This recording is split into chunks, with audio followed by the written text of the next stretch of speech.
ನಮಗೆ ಅಲ್ಲಿ ಯಾರೋ ನಮ್ಮ ಸ್ನೇಹಿತರು ಹೋಗ್ಬೇಕಾದ್ರೆ ನಮ್ಮ ಗಾಡಿನ ಪೊಲೀಸ್ನವರು ಎತ್ತಕ್ಕೆ ಹೋಗ್ಬೇಕಾದ್ರೆ ನಮ್ಮ ಗಾಡಿ ನೋಡಿ ನಮಗೆ ಫೋನ್ ಮಾಡಿದ್ರು. ಆವಾಗ ನಾವು ಅಲ್ಲಿ ಸ್ಥಳಕ್ಕೆ ಹೋಗಿದ್ವಿ. ಅಲ್ಲಿ ಬರೀ ಗಾಡಿ ಮಾತ್ರ ನಿಂತಿತ್ತು. ಆಮೇಲೆ ಪೊಲೀಸ್ನವರೆಲ್ಲ ಬಂದರು.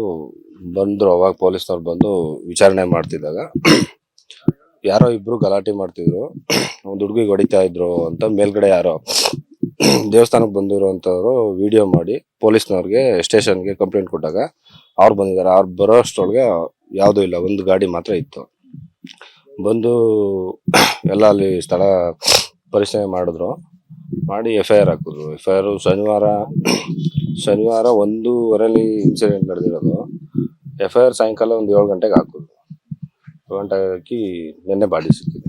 ಮಿಸ್ಸಿಂಗ್ ಕೇಸ್ ಹಾಕೊಂಡಿದ್ರಾ? ಹೌದು, ಮಿಸ್ಸಿಂಗ್ ಕೇಸ್ ಹಾಕೊಂಡಿದ್ರು. ಬಟ್ ಏನು ಪ್ರೊಸೀಜರ್ ಮಾಡಿಲ್ಲ. ಅದು ಒಂದು ಕಾಲ್ ರೆಕಾರ್ಡಿಂಗ್ ಆಗಲಿ, ಒಂದು ಕಾಲ್ ಲಿಸ್ಟ್ ಆಗಲಿ ಏನೂ ತೆಗ್ದಿಲ್ಲ. ಅವರು ಇನ್ಸ್ಪೆಕ್ಟ್ರು ಏನು ಆ ಥರ ಏನೂ ಮಾಡಿಲ್ಲ. 2 ದಿನ ಆದರೂ ನೆಗ್ಲಿಜೆನ್ಸಿ ಮಾಡಿದ್ರು. ನಿನ್ನೆ ಸಂಡೇ ಅದು ಇದು ಅಂತ ಹೇಳಿ ನೆಗ್ಲಿಜೆಂಟ್ ಮಾಡಿದ್ರು. ನಾವು ತುಂಬ ರಿಕ್ವೆಸ್ಟ್ ಮಾಡಿಕೊಂಡು ಅವ್ರೇನು ಪ್ರಯತ್ನ ಪಟ್ಟಿಲ್ಲ ಅಂತ ನಮ್ಮ ಅನಿಸಿಕೆ.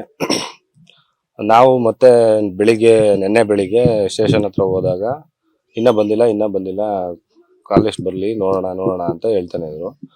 ಮತ್ತೆ ನಾವು ಸ್ಥಳಕ್ಕೆ ಹೋದಾಗ ಮತ್ತೆ ಸುಮ್ಮನೆ ಹುಡ್ಕೋಣ ಅಂತ ಸುಮ್ಮನೆ ಅಲ್ಲಿಗೆ ಹೋಗಿ ನೋಡಿದಾಗ ಹುಡುಕ್ತಾಗ ನಾವೊಂದು 3 ಜನ ಹೋಗಿದ್ದೋ. ಹುಡುಕ್ತಾ ಇದ್ದಾಗ ಬಾಡಿ ಸಿಕ್ತು.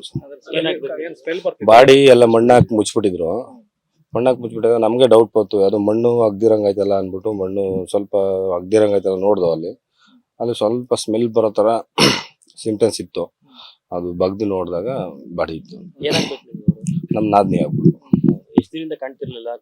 2 ದಿನ ಶನಿವಾರ ಮಧ್ಯಾಹ್ನ 12:10 ಸ್ಕೂಲ್ ಮುಗಿಸ್ಕೊಂಡು ಬಂದಿದ್ದಾರೆ. ಅವ್ರ ಟೀಚರು ಟೀಚಿಂಗ್ ಕೆಲ್ಸಕ್ಕೆ ಹೋಗ್ತಿದ್ರು. ಸ್ಕೂಲ್ ಮುಗಿಸ್ಕೊಂಡು 12:10 ಸ್ಕೂಲಿಂದ ಹೊರಗಡೆ ಬಂದಿದ್ದಾರೆ. ಅಲ್ಲಿಂದ ಮಿಸ್ಸಿಂಗ್ ಆಗಿದೆ. ಅನುಮಾನ ಇವಾಗ ಬಾಡಿ ತೆಗೆದ್ಮೇಲೆ ಸ್ವಲ್ಪ ಜನ ಹೇಳ್ತಾ ಇದಾರೆ ಅನುಮಾನ ಇದೆ. ಅದು ಹೇಳಿದ್ವಿ, ಪೊಲೀಸ್ನವ್ರಿಗೆ ಹೇಳಿದ್ವಿ. ಅದು ಏನಕ್ಕಾಗಿದೆ ಅಂತ ಗೊತ್ತಿಲ್ಲ ಸರ್. ಏನ್ ಡೌಟ್, ಅದೇ ವ್ಯಕ್ತಿ ಮೇಲೆ ಡೌಟ್ ಬಂದಿದೆ ಅಷ್ಟೇ. ಏನ್ ಕಾರಣ ಏನು ಅಂತ ಗೊತ್ತಿಲ್ಲ.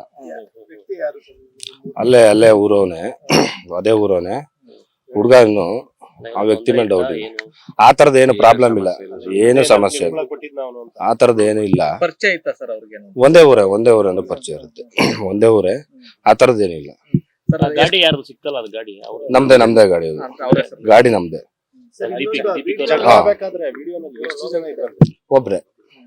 ಒಬ್ರೇ ಇರೋದು. ಒಬ್ರೇ ಅವನು ಒಬ್ಬ, ಇವರು ಮತ್ತೆ ಅವನು ಒಬ್ಬ ಎಳ್ದಾಡ್ತಿರೋದು, ಹೊಡಿತಾ ಇರೋದು. ವಿಡಿಯೋ ನಮ್ಗೇನು ತೋರಿಸಿಲ್ಲ. ಒಂದು 13 ಸೆಕೆಂಡ್ ನೋಡುದು ಅಷ್ಟೇ. ಅದ್ರ ಕ್ಲಿಯರೆನ್ಸ್ ಗೊತ್ತಾಗಲ್ಲ, ಯಾಕಂದ್ರೆ ಬೆಟ್ಟದ ಮೇಲಿಂದ ತೆಗ್ದಿರೋದು. ಕ್ಲಿಯರೆನ್ಸ್ ಗೊತ್ತಾಗಲ್ಲ ಅದು. ಮಾಣಿಕ್ನಳ್ಳಿ ಸರ್. ಲವ್ ಮ್ಯಾರೇಜ್ ಆಗಿರೋದು. ಅವ್ರು 9 ವರ್ಷ ಆಗಿದೆ ಮದುವೆ ಆಗಿ. 7 ವರ್ಷದ ಮಗ ಇದ್ದಾನೆ. ಫ್ಯಾಮಿಲಿ ಯಾವ್ದು ಡಿಸ್ಟರ್ಬೆನ್ಸ್ ಯಾವ್ದು ಇಲ್ಲ, ಚೆನ್ನಾಗಿದ್ರು ಅವರು. ಅವ್ರ ಫ್ಯಾಮಿಲಿ ಬಗ್ಗೆ ಏನಿಲ್ಲ. ಇವ್ರ ಯಜಮಾನ್ರು. ಫ್ಯಾಮಿಲಿ ಬಗ್ಗೆ ಇವಾಗ ಮೇಲ್ಕೋಟೆಗೆ ಹೋಗಿ 1 ವರ್ಷ ಆಯ್ತು. ಅವರು ಬೇರೆ ಕಡೆ ಟೀಚಿಂಗ್ ಮಾಡ್ತಿದ್ರು. ಇವಾಗ ಮೇಲ್ಕೋಟೆಗೆ ಹೋಗಿ 1 ವರ್ಷ ಆಯ್ತು. 1 ವರ್ಷದಿಂದ ಅಲ್ಲಿ ಟೀಚಿಂಗ್ ಮಾಡ್ತಿದ್ರು. ಅದು ಯಾವ್ದೇ ರೀತಿ ನಮ್ಮ ಹುಡುಗಿ ಯಾವ್ದೇ ರೀತಿ ಆ ತರದ್ ಇಲ್ಲ. ಅದು ನಮ್ಮ ಹುಡುಗಿ ಅಂದ್ರೆ ಮನೆ ಬಿಟ್ರೆ ಸ್ಕೂಲ್ ಬಿಟ್ರೆ ಮನೆ, ಆ ತರದ್ದು. ನಾವು ಬೇರೆ ಹೊರಗಡೆ ಎಲ್ಲೂ ಇಲ್ಲ. ಅದ್ ಏನಾಗಿದೆ ಅಂತ ಗೊತ್ತಿಲ್ಲ. ಈಗ SP ಸಾಹೇಬ್ರು ಬಂದು ನಾವು ತನಿಖೆ ಮಾಡ್ತೀವಿ ಅಂತ ಹೇಳಿದಾರೆ. ಅದು ನೋಡ್ಬೋದು.